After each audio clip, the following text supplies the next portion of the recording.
So here we have the drumstick spinach, which is considered a superfood. There's the sangapu, the aparajita, Clitoria tenatia, which is very good for your brain, for women, for their uterus. This is a super juice. This is a lovely spinach called Ponangani spinach. It's a traditional spinach. You know, if you ask Tamilians about Ponangani, they're like, yeah, this is our culture. It's good for your skin and good for your eyes. Then we have the wild brinjal. This wild brinjal, we don't plant it. Like actually quite a few of these things we don't plant, they just grow. And this is also very good for reverse diabetes, for kidneys.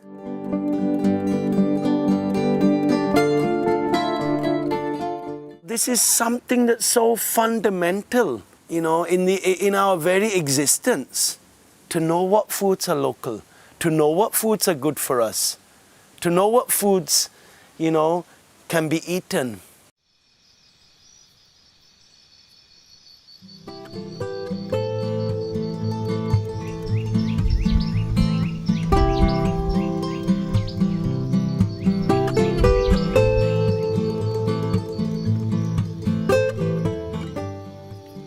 This is so good for you.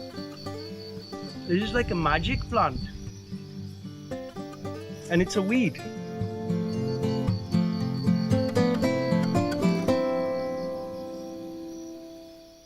I was very fortunate as a teenager because I went to J. Krishnamurti school in England.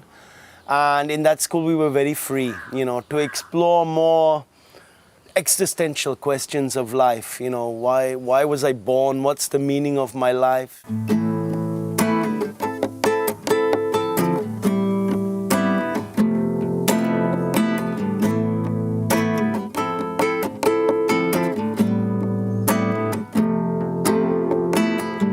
Alone and joy, oh, cry and bear it all.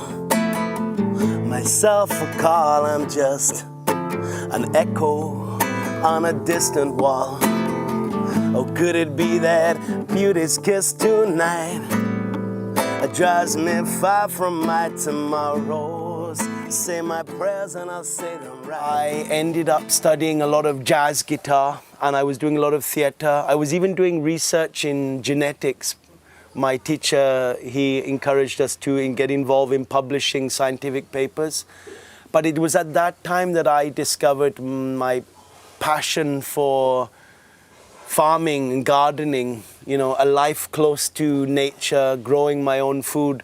There was a teacher in our school who had lived in Oroville in the 70s, and he was very involved in what he was doing, and it was very appealing to be with him. And I learned from him that we don't have to go to university to do master's degree. Growing your own food, living in community, living a simple life is equally valid.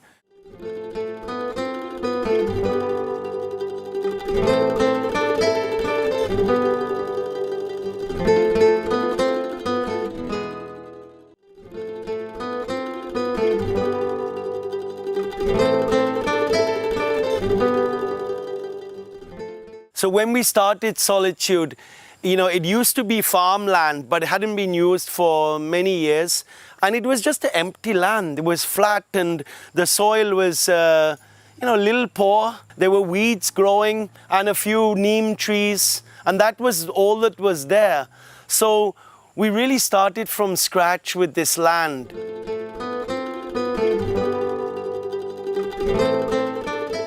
We're trying to understand and replicate the natural systems in nature.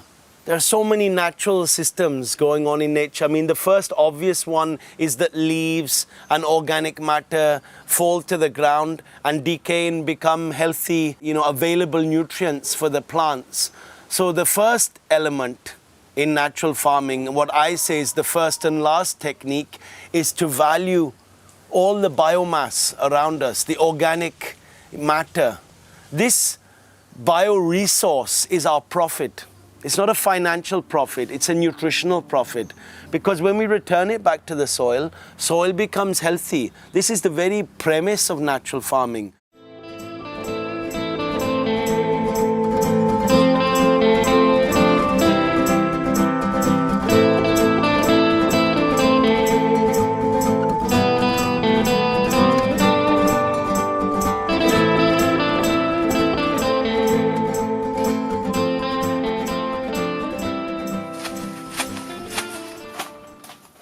in the city, people outside are still stuck with like maybe like 7 to 8 varieties of food that they are eating. People are just eating cauliflowers.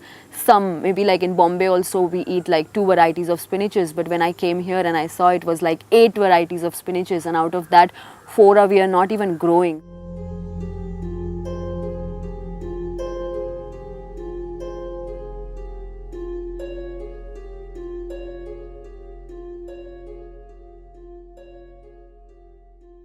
You see, food these days is functional.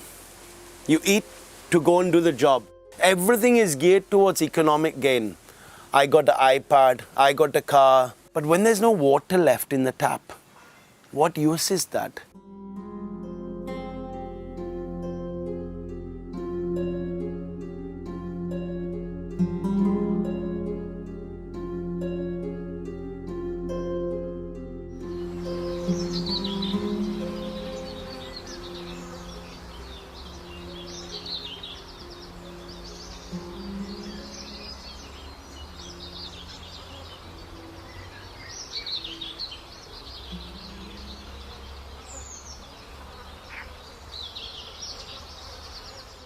Man has gone so far away chasing economic growth, he has to come back to this. This is the future of farming.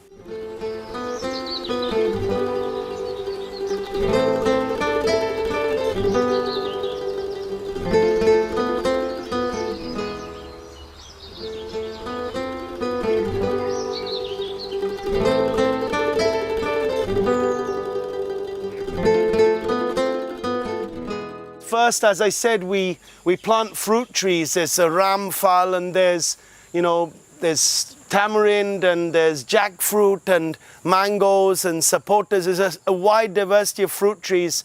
And then there are all the papayas and bananas and so many other plants which are sort of the intermediary infrastructure. And then we have things like the lady's fingers, and there are cucumbers and pumpkins, the sort of shorter duration, the annuals. Then we have all the spinaches that are just growing everywhere. I mean, of course, some of them we'll do in a line like the amaranth, but many of them are wild. And it's these more wild plants that are really interesting. Like, I mean, take this chili here. This chili is an amazing chili. It'll grow like about 4 meters high. We'll get a good full bucket of chilies from it, and we didn't grow it. This sundakai is really a very special plant. Again, it's something that we haven't grown.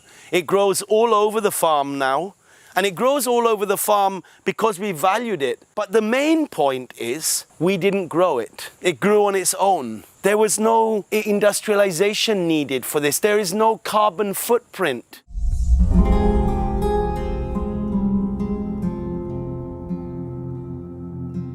Over the years, we've had less and less rainfall. In fact, over the last 7 years, apart from cyclones, there's a couple of them that filled up the well, we haven't had a monsoon that really filled the well. And that makes irrigation really a challenge. But when we return organic matter back to the soil, you start to see the soil becomes like a sponge.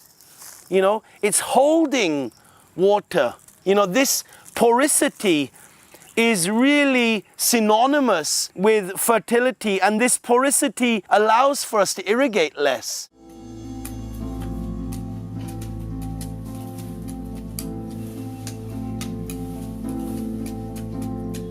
People ask me, no, what about pests? In natural farming, there are no pests, because there's an equilibrium starting with the soil and then starting with such diversity. As you walk through the fields, there's a very nice smell of different plants. The insects find their place in that, but not one insect predominates to create destruction, you know, of the whole crop.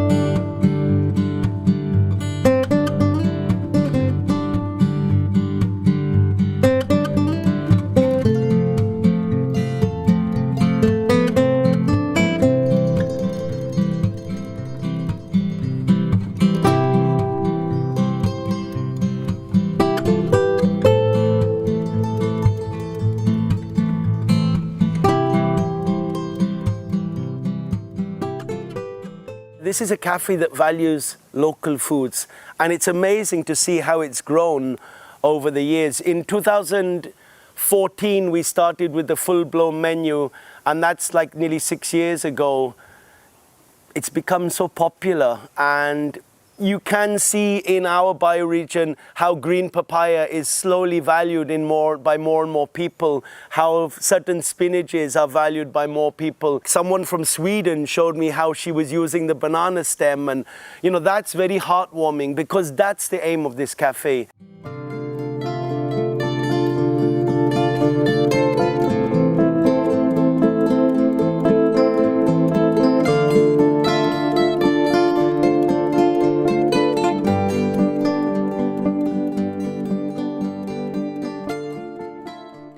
I think at the moment we're doing about 80 to 90 baskets in a month. So that's a good income, and it's all income paid in advance, you know, either a month in advance or 3 months in advance.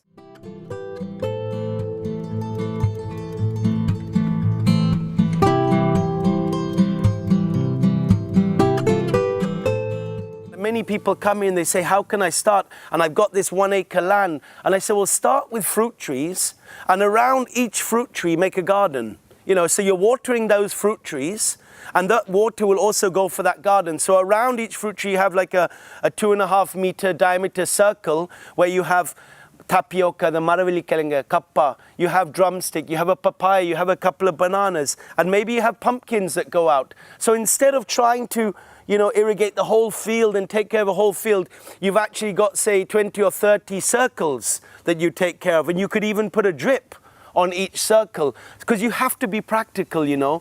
This is a very romantic idea that we're presenting, but it's grounded in utter pragmatism and reality.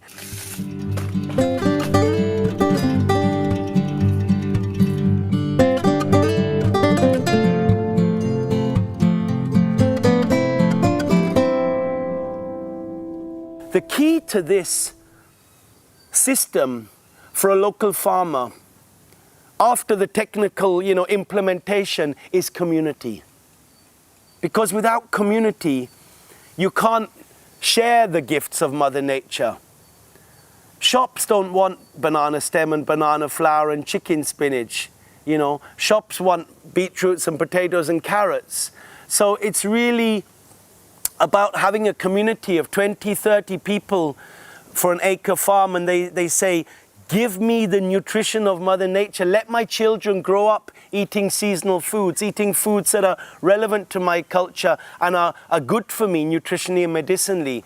So when you have that community that honors the farmer and honors what he can offer, then the farmer has economic, you know, gain. He'll have an income. Oh, have you seen my, I defy the line that's drawn to define me. Have you seen my, I defy the line that's drawn to define me. Have you seen my, I defy the line that's drawn to define me. Have you seen my, oh, have you seen my, I defy the line that's drawn to define me.